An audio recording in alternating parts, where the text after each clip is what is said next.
তো বন্ধুরা, খারাপ লাগছে আজকের এই ভিডিওটা বানাতে আর তোমাদের ফাইনাল আপডেটটা দিতে। তো আজকে 31শে মার্চ 2025 আর আমি এখন বড়জগলি থেকে স্কুটি চালিয়ে রওনা দিচ্ছি কলকাতার উদ্দেশ্যে। যেহেতু আজকে সোমবার, তো নাইট ডিউটি আছে, আমার অফিস জয়েন করতে হবে। তো এই রাস্তা থেকে যাচ্ছি NH-12 রাস্তা থেকে, যেটা বড়জগলি টু বারাসাত কানেক্ট করে। তো অ্যাকচুয়ালি গাইস, এখানে দেখতে পাচ্ছ যে তোমরা কাজটা কিন্তু যেমন করে রেখেছিল সেমনই হয়ে পড়ে আছে। আর মুখার কনস্ট্রাকশন প্রাইভেট লিমিটেড মাত্র 1 মাসের মধ্যে বহু কাজ আগিয়ে রেখেছিল। তারা 1 মাসও ঠিক পায়নি, কারণ মাঝে অনেকই অশান্তি, অনেক ঝামেলা, অনেক বাধা তাদেরকে ফেস করতে হয়েছিল। বাট ফাইনালি তারা 1 মাসের মধ্যে অনেকটা কাজই কিন্তু আগিয়ে দিয়েছিল। তো যাই হোক বন্ধুরা, তোমরা দেখতে পাচ্ছ যে দুপাশে কিন্তু পরিষ্কার করে মাটি ফেলে লেবেলিং করা রয়েছে। এরকমই অনেক কাজ কিন্তু আন্ডার প্ল্যানিং ছিল। বাট কিছু জায়গায় বিক্ষিপ্ত প্রতিবাদ, অশান্তি, বাধা এইসবের মুখোমুখি হওয়াতে রিসেন্টলি, মানে খুবই রিসেন্টলি একটা বড় অশান্তি হয়েছে।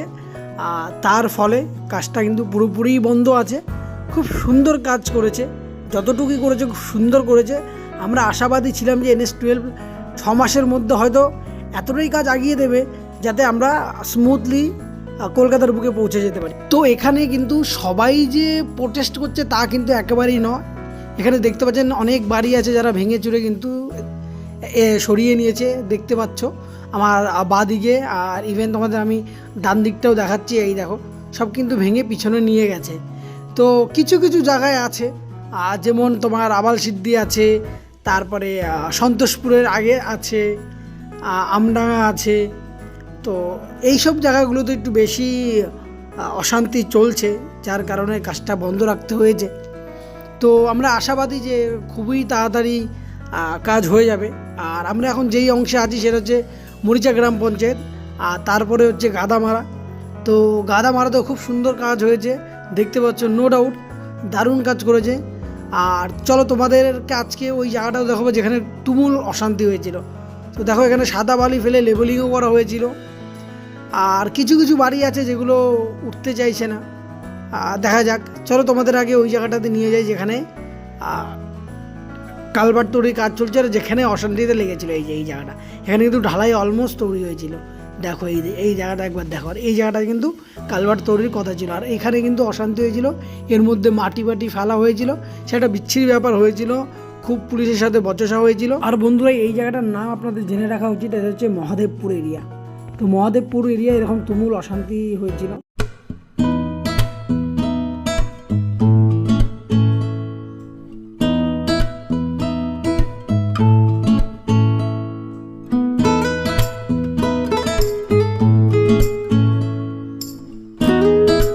তো বন্ধুরা, আমি এখন কাচিয়ারাতে এসে পৌঁছেছি। আর এর আগে আমি যখন দেখেছিলাম এই জায়গাটায় অনেক ডাম্পার দাঁড় করানো ছিল। আর কাচিয়ারার কিছুটা আগে গিয়েই দেখবেন খালি মাঠের ওখানে কিন্তু অনেক স্টোন ডাস্ট, বালি, গাড়ি সব কিছু দাঁড় করানো আছে। আর এখানে দেখো যে ডাম্পারগুলো দাঁড় করানো ছিল সেগুলো তো সাদা বালি ছিল। আর যেটা সাদা বালিগুলো কিন্তু খালি করে ডাম্পারগুলো এখান থেকে চলে গেছে। তোমাদের দেখিয়ে দিই, পুরো এরিয়াটাতে কিন্তু সাদা বালি ঢেলে রেখেছে। এগুলো পরে ডিস্ট্রিবিউট করা হবে যখন কাজ চালু হবে। আর তোমাদেরকে জানিয়ে দেবো যে কবে কাজ চালু হবে। তো সব আপডেট পাওয়ার জন্য আমার চ্যানেলটাকে প্লিজ সাবস্ক্রাইব করবেন আর পাশে থাকা নোটিফিকেশন বেলটি প্রেস করবেন। তো দেখুন, এখানে কিন্তু বালিগুলো, এখানে সাদা বালিগুলো কিন্তু এখানে রেখে দিয়ে গেছে। চলো তোমাদের একটু আগে গিয়ে দেখিয়ে দিই যে কাচিয়ারায় যেখানে স্টোন ডাস্ট, পাথর, বালি এখানে স্টোর করা হয়, যেখান থেকে পুরো বড়জগলি টু বারাসাতে ডিস্ট্রিবিউট করা হবে। তো এখানে কিন্তু গাড়িগুলো নেই। আর আরেকটা কথা, পুরো এরিয়াতে কোথাও কিন্তু আমি জেসিবি দেখলাম না, না এক্সিবিটার মেশিন দেখলাম, না বুলডোজার দেখলাম। পুরো খালি, এখানে যত গাড়ি বাড়ি ছিল পুরো খালি করে দিয়েছে। তো জানি না কি হয়েছে। তো এনিওয়ে গাইস, খুব সুন্দর কাজ করেছে মুখার্জি কনস্ট্রাকশন প্রাইভেট লিমিটেড। আশাবাদী খুব তাড়াতাড়ি সব সলভ হয়ে যাবে। আর আমি এখন কথা বলতে বলতে পৌঁছে গেলাম সন্তোষপুর এরিয়াতে। আর সন্তোষপুর এরিয়াতে তোমাদের তো এর আগের দিন দেখিয়েছি যে আমার ডান দিকের এরিয়াটা কিন্তু পশ্চিমবঙ্গ সরকারের সাইনবোর্ড অলরেডি ওখানে টাঙানো আছে। আর এই জায়গাটা এইটা পশ্চিমবঙ্গ মানে রাজ্য সরকারের এখন অধীনে এই জায়গাটা। তো যাই হোক, খুব তাড়াতাড়ি এই রোডের নতুন আপডেট পেয়ে যাব এবং আপনাদের সাথে শেয়ার করব। আর গ্রামবাসীরা যারা আমার ভিডিও দেখছেন তারা তাড়াতাড়ি এই ব্যাপারটা মিটিয়ে নেবেন এবং NH-12 রাস্তাটি তৈরি করতে সাহায্য করুন। তো আজকের ভিডিওটা আমি এখানেই শেষ করছি।